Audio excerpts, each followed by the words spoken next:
Welcome to all. இன்னைக்கு நம்ம பார்க்க போகிற டாபிக் என்ன அப்படின்னா எலக்ட்ரோ ஸ்பின்னிங். இந்த எலக்ட்ரோ ஸ்பின்னிங் அப்படிங்கிறது நேனோ ஃபைபரை ப்ரிப்பேர் பண்ணக்கூடிய ஒரு டெக்னிக்கு. ஸோ இந்த நேனோ ஃபைபர் எதுலேருந்துலாம் நம்ம ப்ரிப்பேர் பண்ணிக்கலாம் அப்படின்னா பாலிமர், காம்போசைட் அண்ட் செராமிக் மெட்டீரியல்ஸை வந்து நேனோ ஃபைபராக மாற்றுறதுக்கு வந்து இந்த டெக்னிக் வந்து யூஸ் ஆகுது.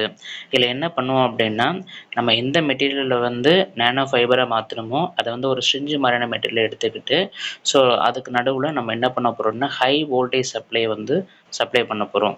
ஸோ இதனால் எலக்ட்ரோஸ்டாட்டிக் ஃபோர்ஸ்னால் அந்த பாலிமர் சொல்யூஷன் வந்து வேகமாக ஜெட் மாதிரி என்ன செய்யும், வேகமாக வந்து நேனோ ஃபைபராக மாறி கீழே வச்சுருக்க நம்ம கிரவுண்ட் கலெக்டரில் வந்து கலெக்ட் ஆகும். இதுதான் nano fibre preparation of electro spinning.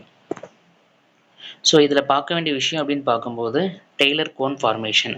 நம்ம வந்து வோல்டேஜை இன்க்ரீஸ் பண்ணும்போது எலக்ட்ரோஸ்டாட்டிக் ஃபோர்ஸ் வந்து அதிகமாகும். ஸோ அதனால் ஒரு கோன் ஷேப்பில் வந்து அந்த நாசிலிருந்து வர்றதில் கோன் ஷேப்பில் வந்து தெரியும். அதுக்கு பேர் தான் நமக்கு வந்து டெய்லர் கோன். அடுத்து இந்த நேனோ ஃபைபர் வந்து வேரியஸ் ஃபீல்ட்ஸில் வந்து அப்ளிகேஷன் இருக்குது. So filtration, catalyst and tissue engineering and optoelectronics இந்த ஃபீல்டெல்லாம் வந்து நேனோ ஃபைபர்ஸ் அதிகமாக யூஸ் ஆகுது. இந்த மாதிரி சுவாரஸ்யமான தகவலோட நெக்ஸ்ட் வீடியோவில் சந்திக்கிறேன். தேங்க்யூ.